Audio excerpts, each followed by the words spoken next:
बिस्मिल्लाहिर्रहमानिर्रहीम। अस्सलामुअलैकुम। इस वीडियो में हम कंडीशनल स्टेटमेंट्स के बारे में थोड़ा सीखेंगे। उसके लिए मैंने एक स्क्रिप्ट बनाई है कंडीशनल के नाम से, सी शार्प स्क्रिप्ट, और यहाँ पे इसको ओपन किया हमने और ये अभी हमारी स्क्रिप्ट है। तो यहाँ पे हम स्टार्ट करते हैं। लेट्स सपोज हम बनाते हैं वॉइड अपडेट का फंक्शन और void अपडेट, और इस फंक्शन में हम इफ़ स्टेटमेंट यूज़ करते हैं जो कि कंडीशनल स्टेटमेंट है। तो यहाँ पे हम कहते हैं इफ़ अगर लेट्स सपोज स्कोर हमारा एक वेरिएबल है इक्वल टू, प्रोग्रामिंग में इक्वल टू के लिए डबल इक्वल टू हम लिखेंगे। तकरीबन सब प्रोग्रामिंग लैंग्वेजेस में यही स्टाइल है। तो इफ़ स्कोर इक्वल टू 80, अगर स्कोर जो है वो 80 है तो क्या होना चाहिए। तो करली ब्रेसेस स्टार्ट करेंगे और यहाँ पे हम अपना रिज़ल्ट लिखते हैं debug.log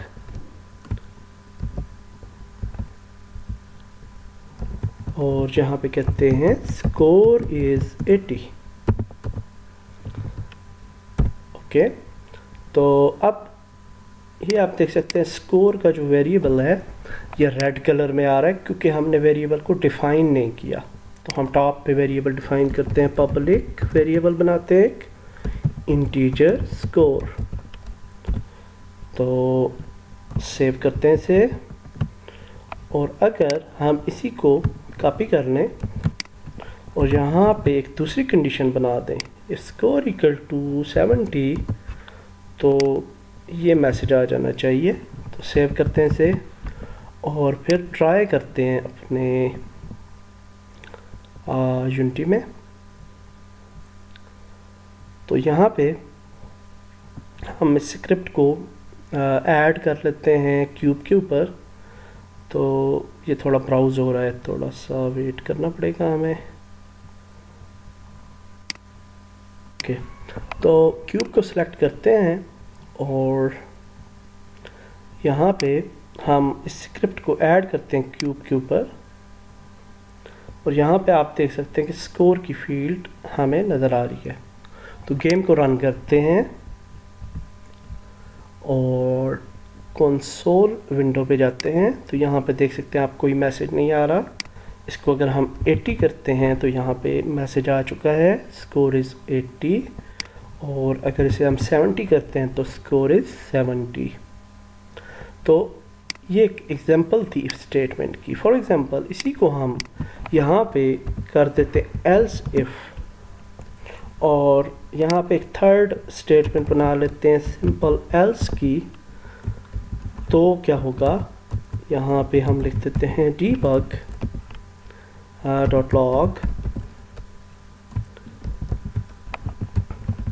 और यहाँ पे कह देते हैं नथिंग, या कुछ भी आप लिख सकते हैं फॉर टेस्टिंग पर्पस। तो सेव करते हैं इसे, यानी कि अगर ये कंडीशन होगी तो स्कोर इज़ 80 होना चाहिए, ये कंडीशन होगी तो ये मैसेज आना चाहिए, और वरना फिर ये मैसेज आ जाना चाहिए। तो इसको अब हम टेस्ट करते हैं, इसको क्लियर कर लेते हैं, प्ले करते हैं गेम को, और अब आपको मैसेज नज़र आएगा नथिंग लिखा हुआ डिफ़ॉल्ट में, क्योंकि दोनों कंडीशंस जो हैं वो मीट नहीं हो रही इन द बिगिनिंग। तो लेट्स सी, ये आप देख सकते हैं नथिंग। ये मैसेज जो होता है अपडेट मेथड में 1 मिनट में 30 टाइम्स अपडेट होता रहता है मैसेज। तो यहाँ पे अगर आप 80 लिखते हैं तो अब 80 का मैसेज आ चुका है, और अगर इसे 70 करते हैं तो 70 का मैसेज आ चुका है। तो इस तरह से आपने ये सीखा कि इफ़ स्टेटमेंट कैसे काम करती है। इसके अंदर एक और लॉजिक यूज़ होता है ज़्यादातर गेम डेवलपमेंट के दौरान, कि अगर दो कंडीशंस आ जाती हैं फॉर एग्जांपल इधर, और हम कहते हैं कि स्कोर इक्वल टू 80 होना चाहिए, और एंड उसको का जो चेक पॉइंट है फॉर एग्जांपल वो मेट होना चाहिए, ट्रू होना चाहिए। तो हम एक वेरिएबल बना लेते हैं पब्लिक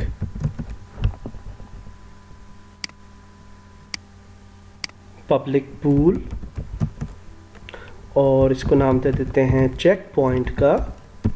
और डिफ़ॉल्ट में अगर आप इस तरह से लिखेंगे एंड चेक पॉइंट, तो इसका मतलब होता है कि check point equal to true. Okay, और यहाँ पे हम कह देते हैं G and is not equal to check point. ये एग्जांपल है छोटी सी, तो इसका क्या इम्पैक्ट डलेगा हमारे रिज़ल्ट पे, तो ये देखते हैं आप। तो क्लियर करते हैं इसे, प्ले करते हैं गेम,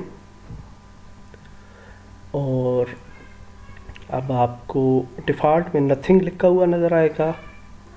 इसको अगर हम 70 करते हैं, 80 करते हैं फॉर एग्जांपल, तो आप देख सकते हैं कुछ भी नहीं चेंज हो रहा। उसकी वजह ये है कि हमने स्क्रिप्ट में लिखा है कि अगर वो 80 हो या और चेक पॉइंट जो है वो ट्रू हो, तो आप इसको ट्रू करेंगे तो ये आप देख सकते हैं स्कोर इज़ 80 हो चुका है। ठीक है, और इसी तरह से अगर हम इसको 70 करते हैं तो नथिंग आ गया दोबारा, क्योंकि यहाँ पे हमने लिखा था कि अगर वो 70 हो और चेक पॉइंट जो है वो नॉट इक्वल टू हो, ये नॉट का सिंबल होता है। ठीक है, तो यहाँ पे इसको नॉट करेंगे तो ये 70 लिखा हुआ आ जाएगा। तो आई होप कि आपको कुछ ना कुछ समझ आई होगी इफ़ कंडीशनल स्टेटमेंट्स की, इफ़ स्टेटमेंट, एल्स इफ और एल्स, यहाँ पे हमने ये कंडीशंस यूज़ की हैं। और मैं आपको बिल्कुल स्क्रैच से बहुत ही लॉजिक्स जो हैं, जो कि हमारे गेम में बार बार यूज़ होंगे, वो मैं आपको समझा रहा हूँ। इसको इनको अच्छी तरह से सीख लें। और ये तकरीबन 10 वीडियोज़ होंगी टोटल। ये मेरे ख्याल से 4th वीडियो है, और मज़ीद 6 वीडियोज़ होंगी जिसमें हम प्रोग्रामिंग को, जो बेसिक प्रोग्रामिंग है उसके कंसेप्ट्स को सीख लेंगे अच्छे तरीके से। और फिर जब हम गेम बनाएंगे तो उसके अंदर इसी तरह की चीज़ें जो हैं वो यूटिलाइज़ होंगी, और उसमें हम फिर प्रैक्टिकली इन चीज़ों को यूज़ करेंगे, इन स्टेटमेंट्स को, तो फिर आपको वो बहुत आसानी से समझ में आएंगी। तो बहुत ही गौर से, ध्यान से इसको सीखिए, कोई हरी करने की ज़रूरत नहीं है। हम इंशाल्लाह इसी कोर्स के अंदर बहुत अच्छी गेम बनाएंगे, और आप एक एक चीज़ को अच्छे तरीके से सीखते जाएं। आई एक्सपेक्ट के 1 मंथ के अंदर अंदर हम बहुत ही अच्छी तरह से इस कोर्स को फिनिश भी कर लेंगे, और आप बहुत कुछ सीख भी लेंगे। Thank you very much. अल्लाह हाफिज़। See you in next video.